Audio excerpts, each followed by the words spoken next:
Hey everybody, happy Saturday. It is my 40th anniversary. Time flies. That's all I can say. I pulled up this picture. This is a picture of us on our wedding day. We looked pretty young, didn't we? I had just turned 20 years old. So you can figure that out. You can do the math. But 40 years with this woman that I love so much. It is a Saturday. It is a mic talk. Here at Song and Sword, we proclaim Jesus with the song of grace. So good to be reunited with our family. The biggest blessing we wanted on this 40th was to hang out with our boys and our daughters and our grandkids. And God's been gracious to make that happen. So I hope you guys are doing well today. Text prayer to that number on the screen. We want to pray with you and for you. And I hope you're planning on coming to church tomorrow at 401 East Jefferson. It is Mother's Day.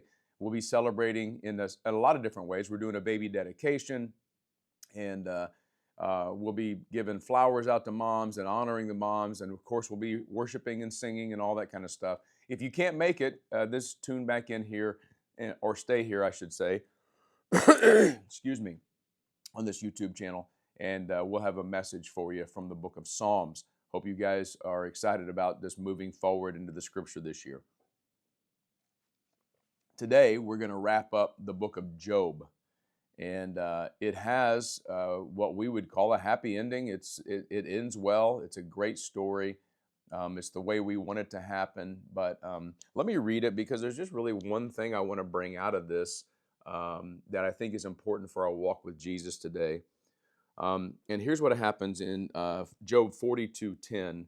After Job had prayed for his friends, and the Lord restored his fortunes and doubled his previous possessions. All his brothers, sisters, and former acquaintances came to him and dined with him in his house. They sympathized with him and comforted him concerning all the adversity the Lord had brought on him. Each one gave him a piece of silver and a gold earring. So the Lord blessed the last part of Job's life more than the first. He owned 14,000 sheep and goats, 6,000 camels, 1,000 yoke of oxen, 1,000 female donkeys. He also had 7 sons and 3 daughters. He named his first daughter Jemimah, his second Keziah, and his third Karen-Happuch. No women as beautiful as Job's daughters could be found in all the land, and their father granted them an inheritance with their brothers. Job lived 140 years after this and saw his children and their children to the 4th generation. And then Job died, old and full of days. So many cool things here at the end of Job's life, and it's just a reminder that sometimes you go through bad things and sometimes you go through good things. I'm not sure that it's important. A lot of people want to go, well, God doubled what he made, and that's kind of important, but it still doesn't take away the death of his first 7 sons and his first 3 daughters. That pain still exists, and all the tragedy that happened. There's still scars there. No matter what happens in your life, there's going to be scars. How do you get through? How do you make it another 140 years after the tragedy of the book of Job? Here's how. You look forward to that time where you can be with God forever. See, this is a picture, I believe, of eternity, where God is going to reward those of us who follow Jesus by faith. He's got a reward waiting for us. It's going to be better than double whatever possessions we've had, but it's going to take the pain away. There'll be no more pain or sorrow or crying or mourning or death, for all these things have passed away, the Bible tells us. But in the meantime, what are we going to do? How are we going to serve God and follow God and be God's man and woman of faith? Well, I think it comes down to this very interesting name, Jemimah.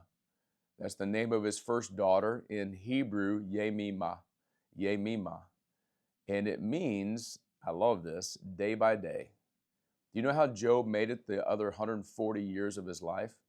Day by day.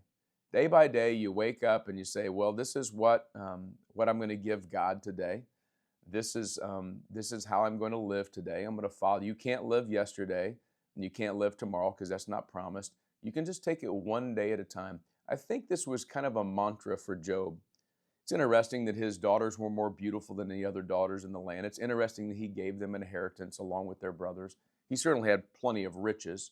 It's interesting that his family and friends came back and dined with him. There were some really, really joyous, celebratory moments in Job's life.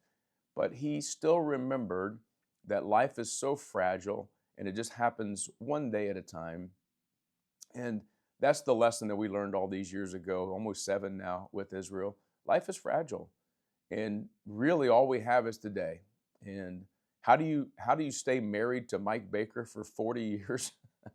One day at a time, day by day. And so Yemima becomes our theme for this day. Uh, Lord willing, Sarah and I get to be married another 20 or 30 years. I don't know what the Lord has in store for our lives, but and I don't know what He has in store for my life or your life in terms of all the days we have. Will we make it to 140 years? As bad as my body feels at age 60, I hope not. But here's what I'll tell you. It's one day at a time. It's day by day. Following Jesus is day by day. And we learn this very valuable lesson at the very end of Job, where Job names his daughter day by day, and that's how we live. Hope you guys are blessed this day. Pray for your pastor. We'll come screeching in tomorrow in time for church, and we got a sermon I've been working on just for you guys. And otherwise, honor your moms tomorrow, and we'll see you right back here at this channel, or we'll see you at church. Peace.